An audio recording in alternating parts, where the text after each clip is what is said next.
priemonių pagalbos, nes bipolinis sutrikimas yra be galo klastingas. Ir vieną dieną atrodo, kad tu turi ten tiek energijos, gali kalnus griaut, gali ten belenką padaryti, knygą parašyti ir sugroti. O kitą dieną atrodo, kad tu, aš ką tik galėjau, bet dabar nieko negaliu. Ir tada per tą depresyvų laikotarpį gali lyst labai baisios mintis.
Žiūrint, kaip tu gali savo atleisti klaidas, kažkurias tu padarai klaidą ir kaip tu į tai reaguoji ir kaip tu ją savo atleidi. Jeigu tu negali savo atleisti tos klaidos,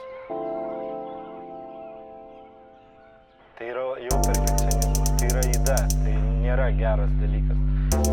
Proto ribose viskas tvarkoja, bet yra už proto ribų. Ir mane patį įtikino.